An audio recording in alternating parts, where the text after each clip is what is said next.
그간 무료로 제공되었던 저에 대한 걱정은 올해부터 유료 서비스로 전환되었으니 선결제 후 이용 부탁드립니다.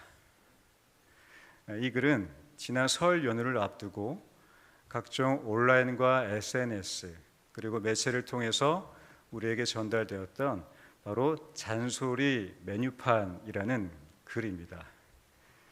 제가 여러분께 몇 가지 가격표를 안내해 드릴 텐데 가격은 다음과 같습니다.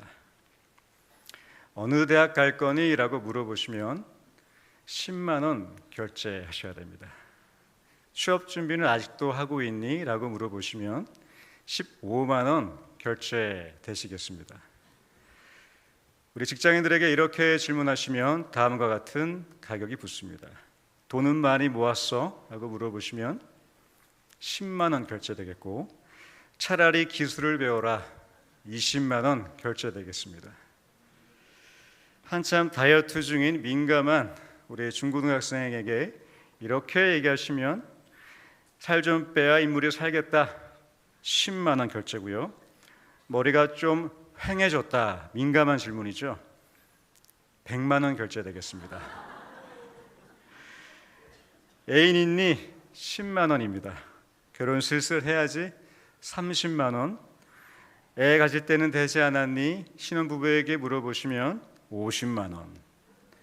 둘째는 외동은 외롭잖아 라고 물어보시면 100만 원 되겠습니다.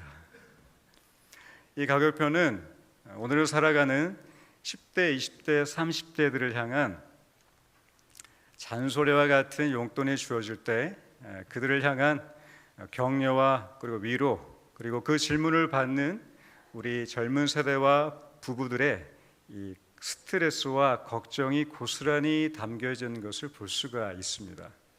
사실 이 안내판은, 메뉴판은 웃음 코드가 있고, 그리고 이 시대의 해학과 풍자가 담겨 있기 마련입니다. 그런데 왜 이런 메뉴판이 생겼을까 곰곰이 생각해 봤을 때 그것은 먹고 살기 바쁘다 보니, 이 먹고 살기 바쁘다 보니 누군가가 나에게 이렇게 질문을 하면서 용돈을 주시면 오히려 스트레스가 되었다라고 보여질 수 있는 것입니다.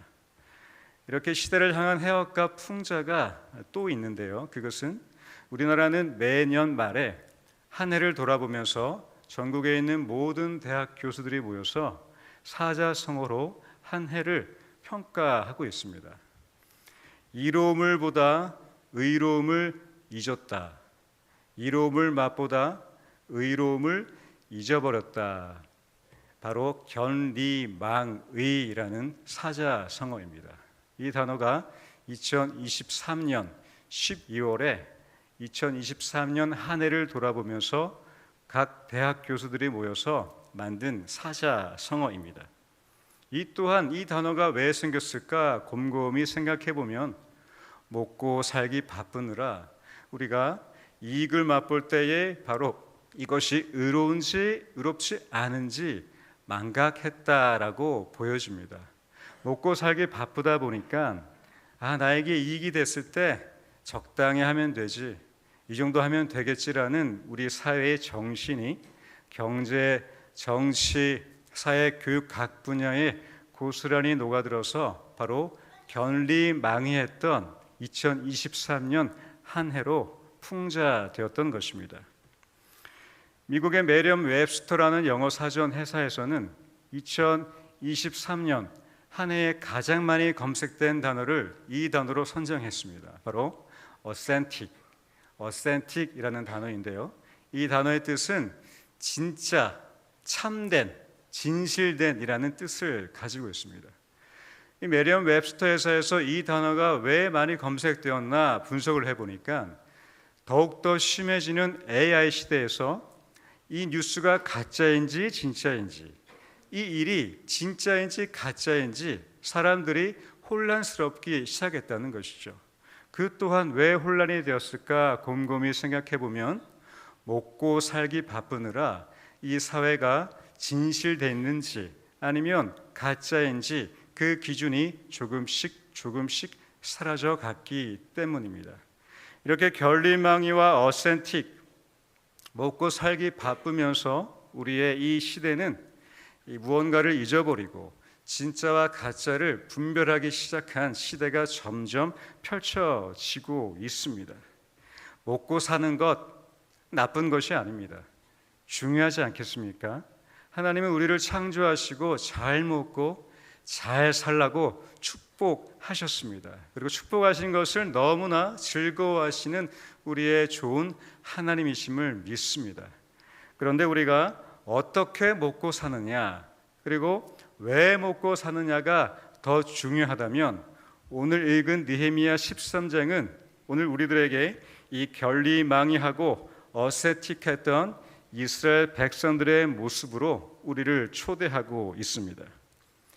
느헤미야 13장은 마치 앞서 소개해드렸던 결리망이하고 어센틱한 이스라엘 백성들의 모습이 고스란히 담겨져 있습니다.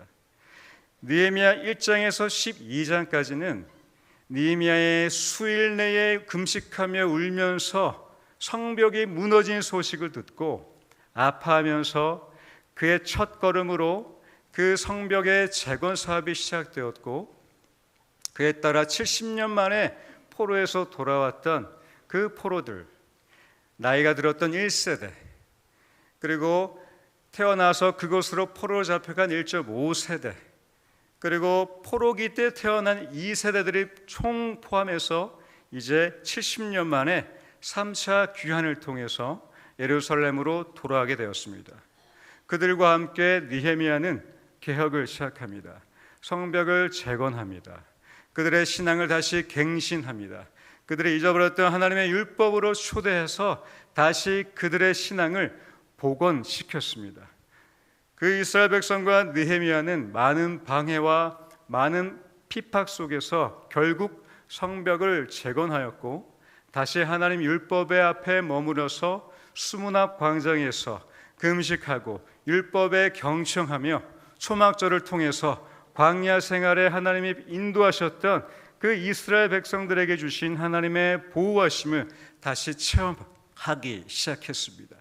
그렇게 느헤미야 1장부터 12장까지는 그들의 모든 아픔과 눈물이 이제 기쁨과 소망으로 하나님의 말씀을 지켜가면서 살아가기 위한 그들의 결심으로 끝이 나는 듯 했습니다.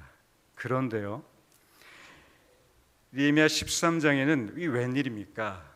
다시 한번 그들이 조금씩 삐그덕거리고 그들의 모습이 다시 한번 하나님을 떠나기 시작합니다. 느헤미야가 느헤미야를 기록할 때에 이 읽는 사람들이 이 느헤미야를 읽으면서 성경이 더 성경이 되게 하려면 이 느헤미야 또한 완벽한 해피엔딩으로 끝나야 더 진리가 되지 않겠습니까? 그런데 느헤미야는 13장에서 이 이스라엘 백성들의 먹고 살기 바빠서 견리망이하고 어세틱한 이 모습들을 자세히 기록하고 있습니다. 느헤미야 13장 1절 2절까지는 계속됐던 이스라엘 백성들과 느헤미야의 개혁으로 시작합니다. 느헤미야는 이스라엘 백성들과 함께 암몬과 모압 족속을 하나님의 성회에 참여시키지 못하게 하면서 다시 그들을 이스라엘 백성들로부터 완전히 분리시키고 있습니다. 왜냐하면은 이 모압과 암몬 족속은 아브라함 때의 그 롯의 후의 자손들이었는데 이스라엘 백성들이 출애굽할 당시에 박대했습니다. 물을 주지 않고 박대하면서 이 신명기에 보면은 이 모압과 암몬 족속이 추방됨을 볼 수가 있습니다. 그 약속의 말씀이 이 느헤미야 13장 서두에서 펼쳐지고 있었던 것입니다. 우리의 3절 말씀을 우리 함께 읽고 싶은데요. 느헤미야 13장 우리의 3절 말씀을 함께 읽겠습니다. 백성이 이 율법을 듣고 곧 섞인 무리를 이스라엘 가운데서 모두 분리하였느니라. 여기서 분리라는 단어를 원어를 찾아보니까 빠달이라는 히브리어였습니다. 이 단어는 완전히 걷어냈다라는 뜻입니다. 완전히 분리시켰다. 근데 이 단어의 문법을 보니까 계속적 용법이 있었고 그리고 사역 동사였습니다. 우리 중고등부 학생들 사역 동사 잘 알죠? 내 스스로가 아니라 타인에 의해서, 능동이 아니라 수동. 그러니까 이스라엘 백성들은 3절에 백성이 율법을 듣고 율법 때문에 이 모압과 암몬 족속을 자신의 무리에서 완전히 분리시켰지만 그들의 자의 스스로가 아니라 무언가에 강제적으로 걷어냈기 때문에 이 4절부터는 이 제사장부터 다시 하나씩 무너져가는 모습을 우리에게 보여주고 있습니다. 느헤미야 13년에 그 총독의 임기가 끝이 나고 페르시아로 잠깐 돌아간 후에 제사장과 레위 사람들 그리고 이스라엘 백성들은 조금씩 그들의 신앙이 느슨해져 가고 있습니다. 우리 느헤미야 13장 7절 말씀을 우리 함께 읽겠습니다. 예루살렘에 이르러서야 엘리야십이 도비아를 위하여 하나님의 전 뜰에 방을 만든 악한 일을 한지라. 여기서 등장하는 도비아, 좀 낯선 인물 아니겠습니까? 느헤미야 서두에 등장했던 바로 성전 재건을, 성벽 재건을 방해했던 산발락과 도비아, 그 도비아가 맞습니다. 이 도비아는 원래 암몬 족속이었습니다. 역사학자의 자료에 의하면 도비아는 암몬 족속의 관리로 추정되고 있다고 합니다. 그런데 페르시아에 의해서 암몬이 멸망당한 후에 이 도비아는 이 산발랏에 붙어서 그가 다시 관리로 진출하고자 했던 야망을 여전히 붙잡고 있었습니다. 그래서 느헤미야 6장에 보시면 이 도비아는 처음에는 성벽 재건을 반대하고 방해했는데 이 이스라엘 백성들의 고위 귀족들과 같이 계속 연락을 하고 편지를 보내며 심지어는 결혼을 하면서 그 가문 안으로 들어가기 시작합니다. 그것이 바로 도비아의 생존 방식이었는데 제사장이 이 도비아, 그 귀족과 함께 계속 연대했었던 도비아를 위해서 한 공간을 마련해 주고 있는 장면입니다. 제사장, 하나님의 성전을 가꾸고 지켜야 했던 제사장이 그 성벽 재건을 방해했던 도비아에게 방을 제공하면서 그들의 제사장의 신앙과 소명이 무너져가고 있습니다. 그리고 이어서 10절 말씀을 함께 읽어보겠습니다. 내가 또 알아본즉 레위 사람들이 받을 몫을 주지 아니하였으므로 그 직무를 행하는 레위 사람들과 노래하는 자들이 각각 자기 밭으로 도망하였기로. 레위인들도 각각 자기 밭으로 도망쳤습니다. 원래 레위인들은 헌금을 드린 11조를 통해 먹고 산 오로지 예배하기 위해 구별된 사람들이었는데 11조가 안 들어오기 시작합니다. 왜냐하면 보니까 5절에 도비아를 위해서 제사장이 내어준 그 방이 바로 11조를 보관하는 방이었습니다. 그런데 도비아가 그 방을 떡하니 차지하기 시작하면서 이스라엘 백성들의 11조가 줄어들기 시작했고 결국 이것은 레위인들로 하여금 먹고 사는 문제에 직면하게 만들면서 결국 레위인들이 자신의 소명을 내려놓고 각각 자기 밭으로 도망하여 먹고 사는 그 생존 방식으로 진입하게 되었습니다. 이렇게 레위인들 또한 자신의 본분을 내려놓고 그렇게 먹고 사는 이 문제 때문에 각각 자기 밭으로 달아나고 있었습니다. 이어서 15절 말씀 우리 함께 읽겠습니다. 그때에 내가 본즉 유다에서 어떤 사람이 안식일에 술틀을 밟고 곡식단을 나귀에 실어 운반하며 포도주와 포도와 무화과와 여러 가지 짐을 지고 안식일에 예루살렘에 들어와서 음식을 팔기로 그날에 내가 경계하였고. 예루살렘 성전에서 물건 판매가 시작되었습니다. 하나님을 예배하기 위해 구별된 하나님의 임재가 있었던 그 상징적인 성전에서 이 이스라엘 백성들이 서로 물건을 사고 팔면서 금전 거래가 시작되고 있다라고 느헤미야는 마치 이스라엘 백성들을 고발하고 있는 듯합니다. 왜 그랬을까요? 왜 그랬을까요? 질문을 던져봅니다. 이 또한 이 답으로 대답할 수 있습니다. 먹고 사느라 바빠서, 먹고 사느라 너무 바쁘다 보니 하나님 예배하는 것도 좋은데 먼저 내가 필요한 물건을 좀 사야겠고 내가 팔아야 할 물건을 좀 팔아야겠다라는 그들의 생존 방식이 우선시되고 있었기 때문입니다. 그리고 이어서 우리 23절 말씀도 우리 함께 읽어보겠습니다. 그때에 내가 또 본즉 유다 사람이 아스돗과 암몬과 모압 여인을 맞아 아내로 삼았는데, 느헤미야 말씀 전체를 통괄하고 있는 것이 바로 이 이방인들과의 교류를 끊어내는 것이었습니다.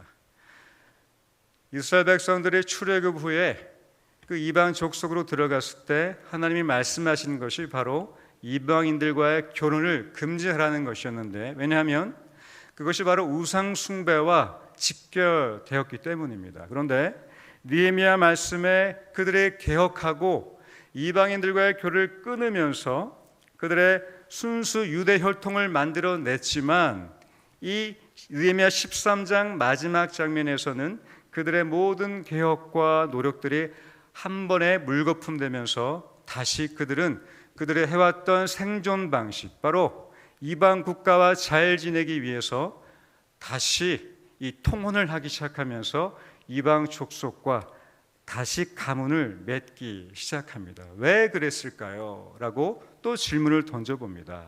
이 또한 먹고 사느라 바쁘다 보니, 먹고 살기 위해서 이방 나라들과 잘 지내기 위해서 그들을 다시 아스돗, 모압, 암몬 그 족속과 결혼을 맺어서 한 가문을 만들기 시작했습니다.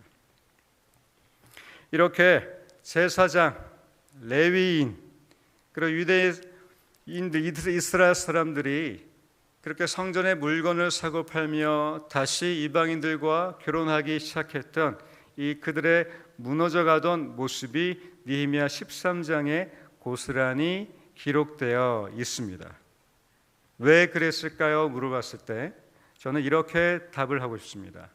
먹고 사느라 바빠서.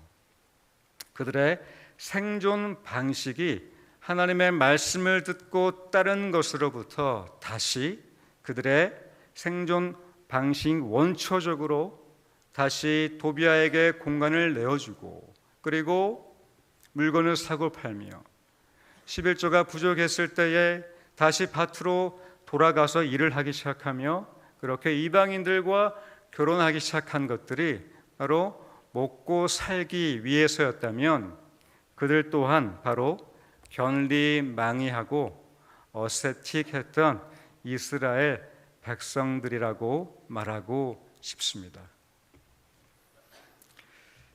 오늘을 사는 우리들도 먹고 사느라 바쁘지 않으십니까? 저도 먹고 사느라 참 바쁩니다. 새해가 밝아서 이제 곧 2달이 지나서 3월이 시작됩니다.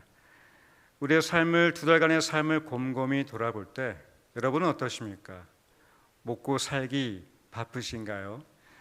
우리가 했던 새해 결심과 신앙의 목표와 우리의 소망, 우리가 하나님 앞에 결단했던 우리의 모든 신앙의 고백들 잘 간직하고 계시는지요? 아니면 먹고 사시느라 우리도 조금씩 희미해지고 조금씩 사라지고 있지는 않을까요? 왜냐하면 우리도 먹고 사느라 바쁘기 때문입니다. 우리도 먹고 사느라 우리의 생존 방식대로 살다 보니 하나님의 말씀이 뒤로 가기 시작하고, 우리를 인도하시고 우리를 주관하고 계시는 그 하나님의 손에서 조금씩 벗어나고 있다면 우리 또한 견리망이하고 어세틱한 모습이 아닐까 돌아봅니다. 그런데 느헤미야 13장에는 반전이 일어납니다. 마치 열린 결말처럼 끝날 것 같은 이 느헤미야 13장, 이 모습들 속에서 오늘 우리가 읽은 본문의 말씀, 바로 느헤미야 13장 29절에서 31절까지 다시 느헤미야는 개혁 기도를 합니다. 바로 이것을 학자들은 느헤미야의 두 번째 개혁 기도라고 정의합니다. 그렇습니다. 1장에서 12장까지에 빼곡히 적혀 있었던 개혁이 13장에서 한순간에 무너졌지만 우리의 삶도 1월을 지나고 2월이 지나서 우리의 결심과 목표가 거품처럼 사라지고 있는 것 같이 느낀다면 우리가 주목하고 싶은 것이 바로 이 느헤미야 기도 29절에서 31절까지의 기도, 바로 이것이 저와 여러분을 향한 하나님의 은혜임을 믿습니다. 느헤미야는 이렇게 다시 개혁을 위한 기도를 합니다. 그런데요, 우리가 알고 있는 개혁, 무언가 새로운 것을 만들고 잘못됐던 것에서, 기존에 해왔던 것에서 뭔가 새롭게 행하기보다 이 개혁은 다시 느헤미야가 29절에서 제사장의 직분을 새롭게 하고 레위인들의 그 소명을 다시 일으키며 그리고 이방 사람과의 결혼했던 모든 것으로부터 떠나게 하며 31절에 처음 익은 것들을 하나님께 드리기 시작했던 그 11조 정신을 다시 한번 살려내는 것, 해왔던 것을 다시 하는 것, 다시 처음으로 돌아가는 것이 느헤미야의 개혁이었습니다. 그것이 바로 종교개혁가의 리폼, 다시 형성시키는 바로 기독교 신앙의 전통이 되었습니다. 이것이 바로 저와 여러분을 향한 하나님의 은혜인 것입니다. 우리는 돌아갈 곳이 있습니다. 우리는 돌아갈 곳이 분명히 있습니다. 그것은 바로 우리를 기다리시는 그 하나님의 말씀으로, 그 하나님의 품으로, 그 하나님의 곳으로 가는 것이 바로 우리가 처음으로 돌아가는 그 곳임을 믿습니다. 제가 전에 교회에서 사역할 때 한 전도사님 모습을 유심히 살펴봤습니다. 그 전도사님은 오후 5시가 되면 의자에서 벌떡 일어납니다. 그리고 문 앞에 가서 누군가를 맞이하기 위해 두 팔을 벌립니다. 그리고 문이 열리는데요, 누가 왔을까요? 바로 그 전도사님의 하나밖에 없는 아들이었습니다. 유치원을 마치고 아빠를 향해 뛰어오는데요, 근데 뛰어오는 그 아이보다 그 아들을 맞이하는 아빠의 모습이 너무나 신나고 사랑이 더 가득했던 것이 저에게 너무나 인상적인 순간이었습니다. 그 아이는요, 하루 동안 유치원에서 어떻게 지내는지 알 수 없어요. 실수했을 수도 있고 혼났을 수도 있고 말 잘 들을 수도 있고 아니면 넘어질 수도 있습니다. 그런데 아버지께, 아빠에게 달려는 그 순간은 아빠가 나를 여전히 사랑하시는구나, 아빠는 나를 여전히 환영해 주시는구나, 그것을 확인하는 순간이었기 때문에 그 아들은 두려움이 없었습니다. 왜냐하면 자기가 뛰어올 때에 자기보다 먼저 자리에 벌떡 일어나서 문을 열기도 전에 두 팔을 벌려 자기를 안아줄 아버지가 있음을 알았기 때문입니다. 그래서 우리가 누가복음 15장에 나오는 탕자의 비유를 향해 말씀하신 그 예수님의 말씀을 다시 기억해 봅니다. 그것은 거리가 멀어서 아직 보이기도 직전에 저 멀리서 아버지가 달려갑니다. 그 탕자에게 달려가서 껴안고 보듬어 주며 기다렸다는 그 아버지의 마음을 그 아들에게 쏟아내는 것, 그것이 바로 우리 하나님의 아버지의 마음인 것입니다. 우리가 다시 처음으로 돌아갈 때,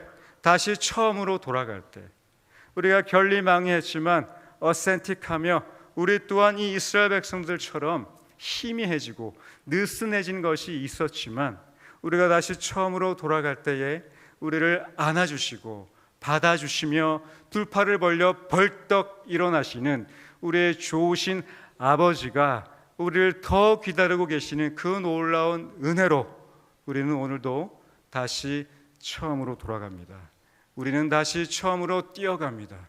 우리는 다시 처음을 향해 다시 일어섭니다. 먹고 살기 바빠도 다시 처음으로 가는 것, 이것이 오늘 저와 여러분의 사순절의 은혜가 되시기를 주님의 이름으로 축원드립니다. 예수 그리스도를 통해서 우리 하나님 아버지께 다시 돌아가는 여정, 우리가 다시 처음으로 가야 할 곳에 다시 가는 그곳, 매 주일이 그렇게 되셨으면 좋겠습니다. 이 사순절이 그렇게 되셨으면 좋겠습니다.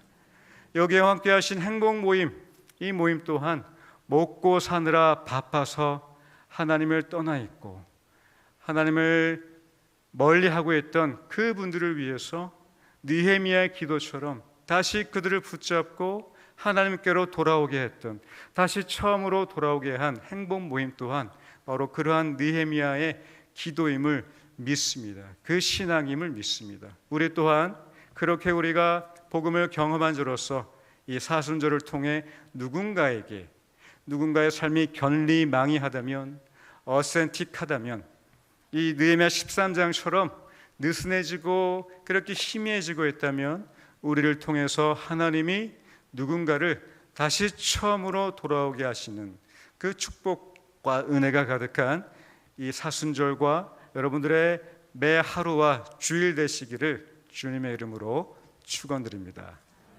기도하겠습니다. 하나님, 우리를 잘 먹고 잘 살도록 축복하셨습니다. 우리를 그렇게 불러주시고 예수 그리스도를 통해서 자기를 내어주신 하나님의 사랑으로 우리를 자녀 삼아 주셨습니다. 그런데 하나님, 우리는 가끔 견리망이합니다. 어센틱한 모습으로 진짜인지 가짜인지 분간하기 어려운 시대를 살아갑니다. 먹고 사느라 바빠서 우리의 결심과 신앙의 마음 희미해지고 느슨해지기도 합니다.